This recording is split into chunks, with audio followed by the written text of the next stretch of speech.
Intellectual development, human development में जिस तरह से फिजिकल डेवलपमेंट है, इसी तरीके से इंटेलेक्चुअल डेवलपमेंट है। इंटेलेक्चुअल डेवलपमेंट में बच्चे की इंटेलिजेंस को देखा जाता है कि इंटेलिजेंस बेसिकली क्या है, जो डिक्शनरी की मीनिंग के मुताबिक या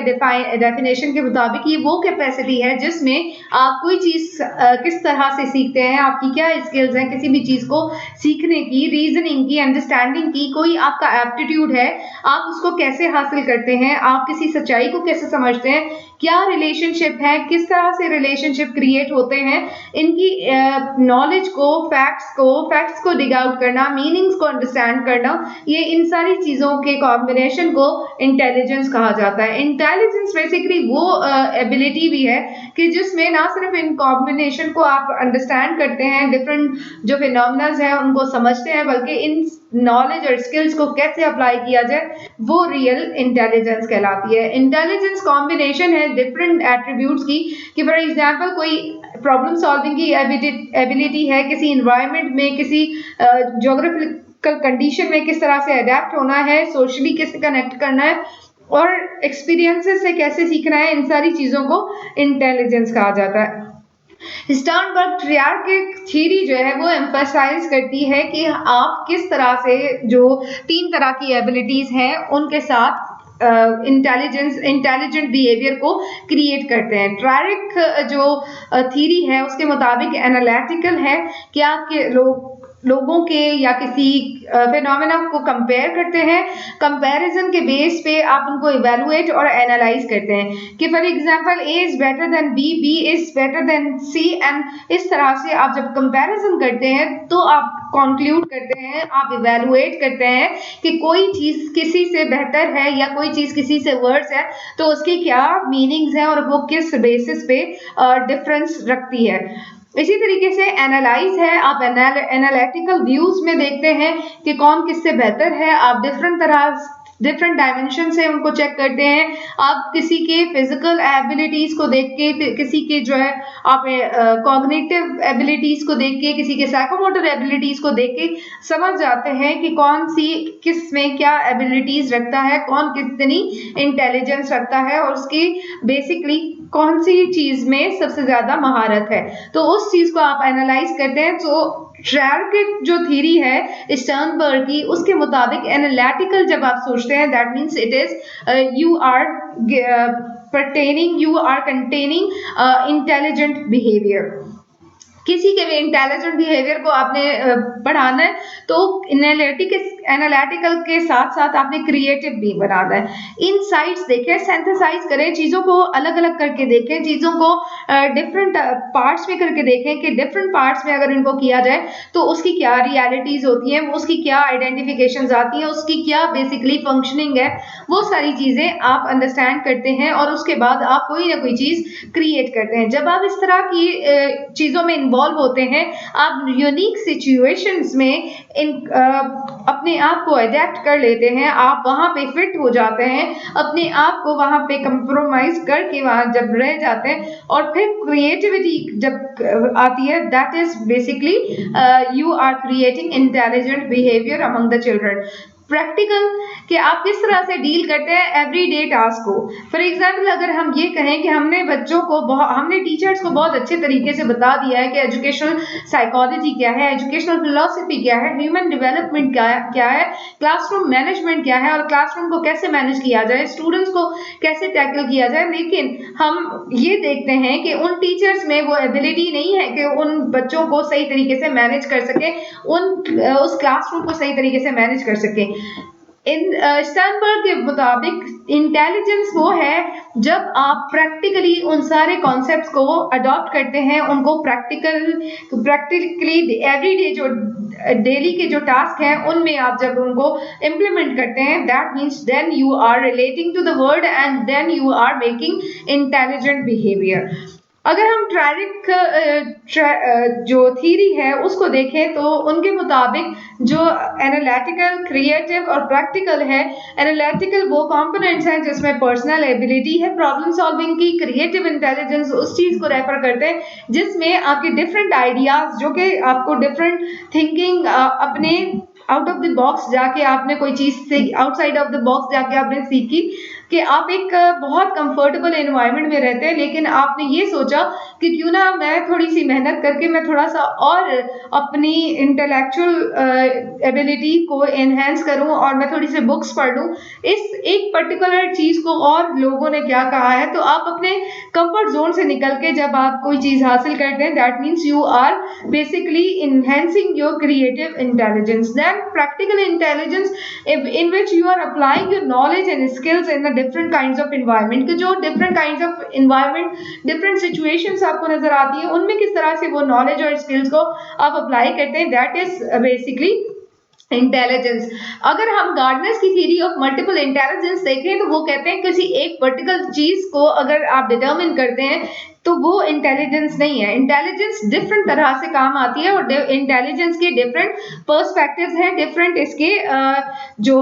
वैल्यूज हैं, अगर आप उनको देखें तो आपको इंटेलिजेंस लॉजिकल मैथमेटिकल व्यूज में भी नजर आती है। लॉजिकल मैथमेटिकल एबिलिटी वो है कि जहां पे आप न्यूमेरिकल पैटर्न्स को, मैथमेटिकल ऑपरेशंस को, रीजनिंग को, लॉजिक्स को अच्छे तरीके से समझते हैं, उनको एक्सपेरिमेंट करते हैं, उनको कैलकुलेट करते हैं, आपकी प्रॉब्लम सॉल्विंग एबिलिटी इंक्रीज होती है, आप पजल्स को अच्छे तरीके से लॉजिकली सॉल्व कर लेते हैं, that means that you are intelligent. Linguistic abilities, अगर किसी की लैंग्वेज को फंक्शन करने की बहुत अच्छी एबिलिटी है, डिफरेंट तरह से वो एक्सप्रेस कर सकते हैं अपने आप को, डिफरेंट लैंग्वेजेस में एक्सप्रेस कर सकते हैं, रीडिंग, राइटिंग, प्लेइंग और वर्ड गेम्स अच्छे तरीके से खेल सकते हैं। जैसे कि हमारे पास अखबारों में वर्ड गेम्स दिए जाते हैं, तो बच्चे अगर वर्ड की जो गेम्स प्रॉपर तरीके से कर लेते हैं, उनकी लिसनिंग एबिलिटीज अच्छी हैं, टेलिंग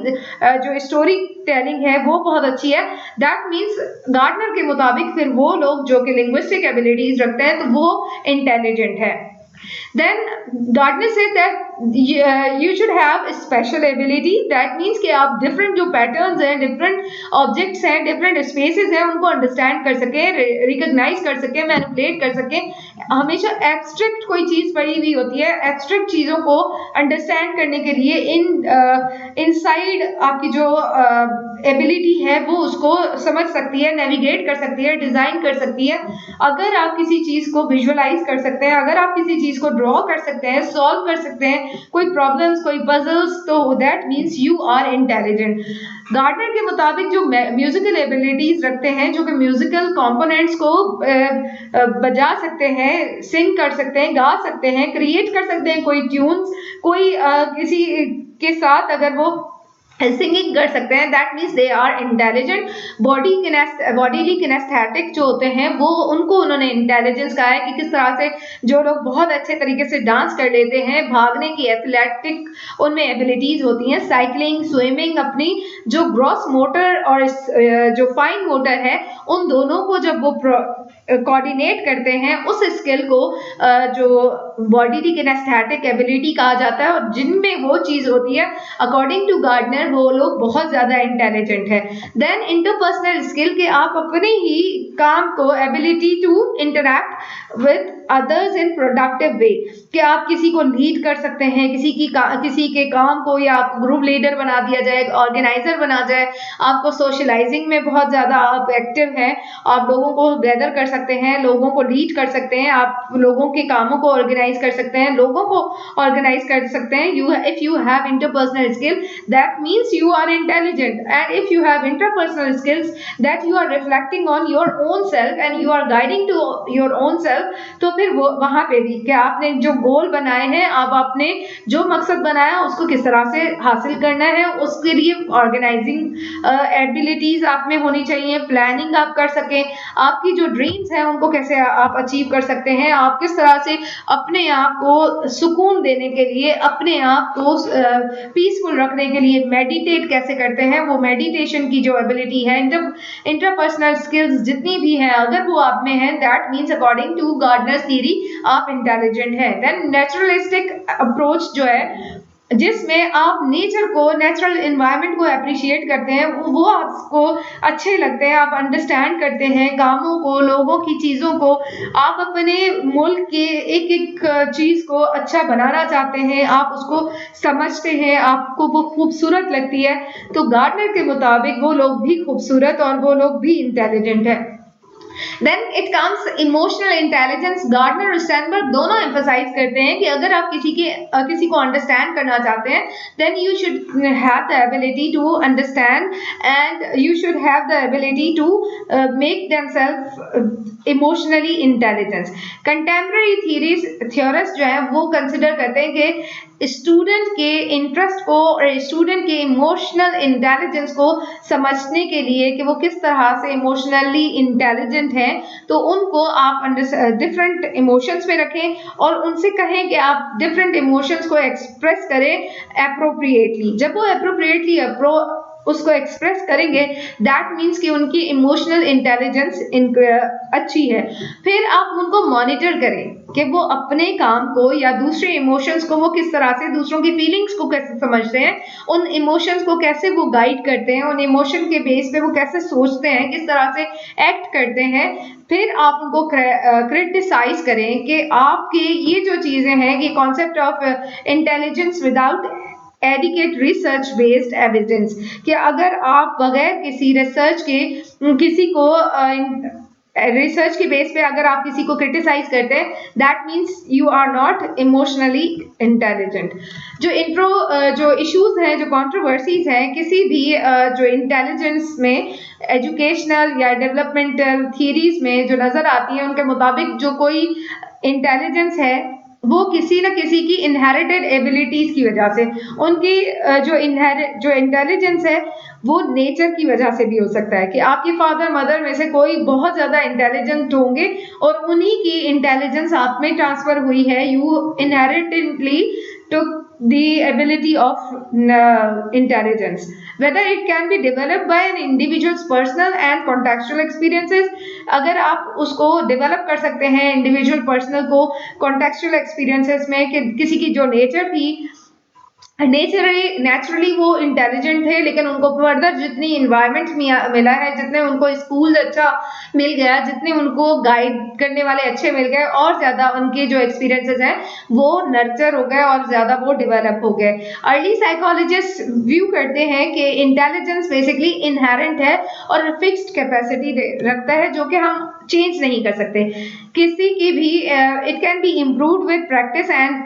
सपोर्टिव एनवायरनमेंट। आप किसी को इंटेलिजेंट बनाने के लिए कुछ स्किल्स यूज कर सकते हैं जिसकी वजह से वो इंटेलिजेंट बन सकते हैं, जो कि इंटेलिजेंट नहीं थे। लेकिन जो लोग कुदरती, जो लोग नेचुरली अपने फादर मदर से हेरिडिटी के तौर पे ही इंटेलिजेंस लेकर आते हैं, तो उनको थोड़ी बहुत नर्चर की जरूरत होती है और थोड़ी नरिशमेंट के बाद वो और ज्यादा इंटेलिजेंट होते हैं। तो इस व्यू के मुताबिक इंक्रीमेंटल व्यू ऑफ इंटेलिजेंस कहा जाता है, जिसमें आप लोगों को intelligently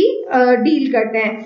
measurement of intelligence, number of standardised test have been used to measure intelligence. Intelligence को मेजर करने के लिए काफी ज्यादा अल्फ्रेड बाइनेट ने इंटेलिजेंस टेस्ट बनाया, जो कि 30 क्वेश्चंस रखे गए थे। उनके मुताबिक अगर बच्चों से आप 30 सवाल पूछते हैं, 30 सवाल पूछते हैं और उन्होंने उसके सही जवाब दिए, दैट मीन्स कि वो लोग इंटेलिजेंट है और उन्होंने सही तरीके से उस चीज को हासिल किया है। अगर हम इसी चीज को देखें इंटेलिजेंस को, तो उसी के बेस पे ये 1904 में अल्फ्रेड बाइनेट ने जो टेस्ट कंस्ट्रक्ट किया था मेंटल एज के लिए, फ्रेंच गवर्नमेंट के जो रेस्पॉन्सेस के साथ, उनके कोऑर्डिनेशन के साथ, उन्होंने कहा कि 30 आइटम्स अगर बच्चों की जो बिहेवियर है, जो मेंटल बिहेवियर है, उस प्रोसेस को समझने के लिए काफ़ी है। बाद में 1912 में विलियम स्टर्न ने इंट्रोड्यूस करवाया था इंटेलिजेंट क्वोशेंट, जिसे IQ लेवल कहा जाता है। उनके मुताबिक किसी भी इंडिविजुअल का मेंटल एज अगर आपने चेक करना है, तो आप उसको क्रोनोलॉजिकल एज में डिवाइड करें। आप उसको 30 क्वेश्चन के बजाय 100 क्वेश्चन दें, ताकि वो 100 क्वेश्चन के आंसर दे सकें। अगर वो 100 क्वेश्चन के आंसर दे सकेंगे, 100 में से अगर वो 60% भी दे सकते हैं, दैट मीन्स कि वो लोग इंटेलिजेंट है। इंडिविजुअल और इंटेलिजेंस टेस्ट लिए जाते हैं, जिसमें आपको इंडिविजुअली चेक किया जाता है कि आप इंडिविजुअली उन टेस्ट को कैसे परफॉर्म करते हैं। 30 क्वेश्चंस आपको ईच दिए जाएंगे, हर एक पार्टिसिपेंट से अलग अलग क्वेश्चन किए जाते हैं और उनको टेस्ट किया जाता है और उसके बेस पे उनको रिजल्ट दिया जाता है। इसी तरीके से ग्रुप इंटेलिजेंस है कि किसी को ग्रुप टास्क दिया जाता है on the basis of group, वो उनके देखा जाता है कि इनमें जो किस तरह की एबिलिटी थी उसको जो प्रपोज किया है, जैसे कि लॉर्ड थॉर्नडाइक इंटेलिजेंस टेस्ट है और ऑटिस लैनन स्कूल एबिलिटी टेस्ट है, OLSAT। उसको बेसिकली उन्होंने पैरामीटर रखा है कि इनको जो भी इस ग्रुप इंटेलिजेंस में जो इस चीज को हासिल कर लेते हैं, जो भी एग्जाम में सही तरीके से परफॉर्म कर सकते हैं ग्रुप में, तो उनके ये देखा जाता है कि वो कितने ज्यादा इंटेलिजेंट है। इसमें एक चीज है कि जब ग्रुप इंटेलिजेंस का टेस्ट दिया जाता है तो उसमें जो लेवल ऑफ एंजाइटी है किसी भी इंडिविजुअल की, मेंबर ऑफ द ग्रुप की, उसको चेक नहीं किया जाता, उसको कंसिडर नहीं किया जाता। तो ये एक इसका ड्रॉबैक भी है, जो कि ग्रुप इंटेलिजेंस में अगर किसी एक मेंबर ऑफ द ग्रुप में से किसी को प्रॉब्लम है तो उसको कंसिडर नहीं किया जाता, एज अ होल जो ग्रुप्स है उसके ग्रुप वर्क को एनालाइज किया जाता है। पियाजे थ्योरी ऑफ कॉग्निटिव डेवलपमेंट है, जिसमें जैन पियाजे ये कहते हैं कि कॉग्निटिव डेवलपमेंट में अगर हम बच्चों को 4 स्टेजेस से गुजारते हैं, उनके मेंटल डेवलपमेंट देखते हैं, उनके मुताबिक ये थ्योरी सिर्फ इस चीज पे फोकस नहीं करती कि हम ये अंडरस्टैंड कर सकें कि बच्चे नॉलेज कैसे एक्वायर करते हैं, बल्कि हमें ये भी देखना है कि उनकी क्या अंडरस्टैंडिंग लेवल है किसी भी इंटेलिजेंस, उनकी जो है नेचर ऑफ इंटेलिजेंस क्या है। हमें सिर्फ ये नहीं देखना कि अंडरस्टैंडिंग क्या है उनकी नॉलेज के मुताबिक, बल्कि वो किस तरह से सीखते हैं, उनकी नेचर क्या है। इन्होंने जो 4 स्टेजेस दी हैं पियाजे के मुताबिक, सेंसरी मोटर स्टेज है जो कि बर्थ से 2 इयर्स तक होती है, जिसमें बच्चे बॉडी की अपनी मूवमेंट करते हैं। प्री ऑपरेशनल स्टेज है जिसमें बच्चे 2 साल से 7 साल की उम्र में जो इंटेलिजेंस, जो उनकी स्किल्स डेवलप होती हैं। कॉन्क्रीट ऑपरेशनल स्टेज है जिसमें एज 7 to 11 ईयर तक उनको डिवाइड किया गया है कि इस स्टेज में बच्चों की क्या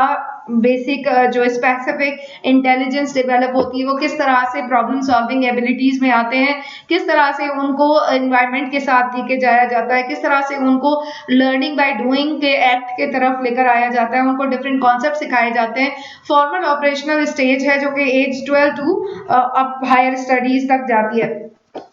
जो बर्थ से 2 ईयर तक है उसमें मेजर जो कैरेक्टरिस्टिक है डेवलपमेंट का, इन्फेंट इस दुनिया के बारे में समझते हैं कि how this world through how they know about the world through their movements and sensation. बच्चे सिर्फ इस चीज से सीखते हैं कि कोई चीज अगर उन्होंने ग्रेस्प की है, कोई उन्होंने चीजें देखी हैं, कोई सुनी है, उसी चीज को वो रियलिटी समझते हैं। इन्फ्रेंट्स के मुताबिक वो कंटिन्यूअसली इस जो ऑब्जेक्ट परमानेंस को देखते हैं। उनके जो ऑब्जेक्ट परमानेंस की जो क्वालिटी है वो बहुत लो होती है। वो एक टाइम पे सिर्फ एक चीज को देख सकते हैं, उसी चीज को समझ सकते हैं। वो चीजों को और ऑब्जेक्ट्स को सेपरेट देखना उनके लिए थोड़ा सा डिफिकल्ट हो जाता है। वो बाद में रियलाइज करते हैं कि किस तरह से वो डिफरेंट लोगों को डिफरेंट तरह से देख सकते हैं। प्री ऑपरेशनल स्टेज में जो मेजर कैरेक्टरिस्टिक्स हैं बच्चों के, उसमें बच्चे सिंबॉलिकली चीजों को सीखते हैं। मैथमेटिक्स की जो एबिलिटीज हैं वो उनको सिखाई जाती हैं, शेप्स दिखाए जाते हैं। इगोसेंट्रिक होते हैं कि वो अपनी बात पे बहुत ज्यादा के हर एक चीज को के लिए बहुत पोजेसिव हो जाते हैं, चीज हासिल करने के लिए स्ट्रगल करते हैं कि कोई भी उनका टॉय है, कोई चीज है, वो उनके लिए बहुत ज्यादा इंपॉर्टेंस रखती है। इस स्टेज में बच्चे लैंग्वेज बहुत ज्यादा अच्छे तरीके से सीखते हैं। सीखने का प्रोसेस, उनका सोचने का प्रोसेस बहुत ज्यादा स्ट्रॉन्ग और कॉन्क्रीट होता है। कॉन्क्रीट ऑपरेशनल स्टेज जो कि 7 to 11 ईयर्स है, उसकी जो मेजर कैरेक्टरिस्टिक्स है उसमें हम देखते हैं कि बच्चे डिफरेंट तरह से thinking logically about concrete events के, जो कॉन्क्रीट इवेंट्स हैं उनको किस तरह से हम परसीव करें, किस तरह से वो चीज़ों को देखें, उसमें लॉजिक्स मांगते हैं। और डिफरेंट उनकी जो कॉन्सेप्ट्स हैं अबाउट कन्वर्जेशन वो डिफरेंट हो जाती है। वो चीज़ों के हर एक चीज़ को लॉजिकली देखते हैं, हर एक चीज़ की रीजनिंग उनको रिक्वायर्ड होती है। अगर कोई चीज़ है तो वो क्यों है, अगर कोई चीज़ है, if something is happening why it is happening, how it is happened, और इस तरह की वो सारी चीज़ें क्वेश्चनिंग कर रहे होते हैं। इसमें लॉजिक, इंडक्टिव लॉजिक बहुत ज़्यादा काम करती है। वो हर एक चीज़ को इन डेप्थ देखते हैं, इन डेप्थ कोई एक चीज़ है उसको आखिर तक उसको अंडरस्टैंड करना चाहते हैं कि कोई भी इंफॉर्मेशन है उसके बेसिकली रीजन क्या है, जर्नल पर्पसेस क्या है। फॉर्मल ऑपरेशनल स्टेज अगर हम देखें तो 12 टू अप जितने भी 12 साल से ऊपर जितने भी लोग हैं उनको फॉर्मल ऑपरेशनल स्टेज कहा जाता है। इस स्टेज में हाइपोथेटिकल प्रॉब्लम्स को सॉल्व करते हैं, एब्स्ट्रैक्ट माइंड रखते हैं, एक अपने ख्यालों की दुनिया इनको बहुत अच्छी लगती है। फिलोसॉफिकल चीज़ें सोचना, मॉरल एथिक्स और सोशल पॉलिटिकल इश्यूज में बहुत बढ़ चढ़कर बात करते हैं। थियोरेटिकल और एब्स्ट्रैक्ट रीजनिंग बहुत ज़्यादा देते हैं। उनके मुताबिक, इस स्टेज के मुताबिक जो ये एज ग्रुप होता है वो अपने आप के अलावा किसी और को इतना ज़्यादा सुपीरियर नहीं समझता। इनकी बेसिकली डिडक्टिव अप्रोच होती है कि रीजनिंग फ्रॉम जर्नल, के जर्नल जो चीज़ हो रही है उसी चीज़ को वो रीजन कर लेते हैं, जैसा कि वो वहां हो रहा है वैसे इसी के मुताबिक ये हमारे पास भी हो रहा होगा। So nothing, they don't consider it something new. Socio-cultural theory जो कि did not focus on individual child but child as a product of social interaction, especially with adult parents या टीचर्स के मुताबिक ही उनको समझा जाता है। उसको अलग से कोई इंटाइटी नहीं समझा जाता, जिसमें डेयाटिक जो इंटरेक्शंस है, जिसमें बच्चे थॉट प्रोसेस जनरेट करते हैं, अपने पेरेंट्स को देखते हैं कि how to perform some culturally specific actions, कि किस तरह से नमाज अगर अदा कर रहे हैं उनके पेरेंट्स तो वो उन्हीं को फॉलो करते हैं। अगर वो किसी के साथ ग्रीटिंग्स कर रहे हैं तो उनको ही फॉलो की जाते हैं। कि अगर सोसाइटी में how my mother and father interact with other persons तो उसके मुताबिक वो लेके चलते हैं। सोशल वर्ल्ड में मीडिएट करते हैं कि बच्चे कॉग्निटिव डेवलपमेंट उनकी बहुत ज़्यादा स्ट्रांग होती है, कि इस स्टेज में बच्चे ना सिर्फ टीचर, पेरेंट्स, अपने क्लास फेलोज के साथ बल्कि उनकी थिंकिंग प्रोसेस सोसाइटी को देख के भी बहुत ज़्यादा इंक्रीज होती है। ये जो सोशो कल्चरल थ्योरी है वो फोकस करती है कि किस तरह से आपने क्लास फेलोज के साथ पीयर ट्यूटरिंग करनी है, स्ट्रैटेजी कैसे अडॉप्ट की जाए कि बच्चों को ग्रुप्स में पढ़ाया जाए ताकि उनकी सोसाइटी के साथ इंटरेक्शन हो सके। डिफरेंट तरह के लोग हैं, यूनिक लोग हैं, यूनिक पर्सनैलिटीज के साथ जब आप इंटरेक्ट करते हैं तो उनके कुछ कैरेक्टरिस्टिक आप में आते हैं, आपके कुछ कैरेक्टरिस्टिक्स उनमें जाते हैं। कुछ लोगों की जो थिंकिंग डिफर करती है फ्रॉम पर्सन टू पर्सन, चीज़ों के अलावा वो कल्चर को देखते हैं, कल्चर के हिसाब से हर एक की जो थिंकिंग प्रोसेस है वो डिफरेंट होता जाता है। Theory of principle and concept, जिसमें जोन ऑफ प्रॉक्सिमल डेवलपमेंट है। जोन ऑफ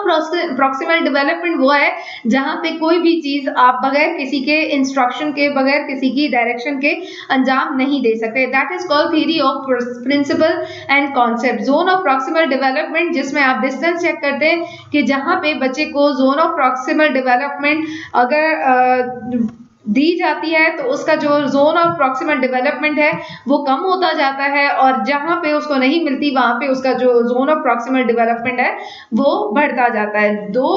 जो बच्चे हैं वो सेम अगर एक ही घर में पैदा होते हैं लेकिन उनके जो जोन ऑफ प्रॉक्सिमल डेवलपमेंट है वो डिफर कर सकते हैं। इंफॉर्मेशन प्रोसेसिंग अप्रोच है जिसमें जिस तरह से कंप्यूटर में हम कोई भी इंफॉर्मेशन जैसे सीपीयू है, सेंट्रल प्रोसेसिंग यूनिट, उसमें कोई भी आप डाटा इनपुट करते हैं और कंप्यूटर उसको प्रोसेस करके आपको वापस देते हैं। इसी तरीके से human mind information processing system के तौर पे काम करते हैं। वो अपनी ह्यूमन में, अपने माइंड में डिफरेंट तरह की इंफॉर्मेशन डाटा को स्टोर करते हैं और जब वक्त आता है उसको वो रिट्रीव करते हैं। Organisation of relevant activities in the classroom अगर हम देखें तो अगर कॉग्निशन को बढ़ाना है, इंटेलिजेंस को बढ़ाना है तो there are variety of experiences effect the development of cognition among children, जिसमें प्री स्कूल है, किंडरगार्टन है, एलिमेंट्री लेवल है। प्री स्कूल में आप बच्चों को खेल कूद के साथ, ऑब्जेक्ट्स के साथ आप उनको रोल प्ले करवा सकते हैं, सोशल प्ले करवा सकते हैं, हैंड्स ऑन एक्टिविटीज करवा सकते हैं। चिल्ड्रन की कॉग्निटिव एबिलिटी अगर इंक्रीज करानी है प्री स्कूल में या अर्ली ईयर्स में तो बच्चों को आप इंटरेक्ट करवाएं, एक्सपेरिमेंट्स करवाएं, डिस्कवरी लर्निंग करवाएं,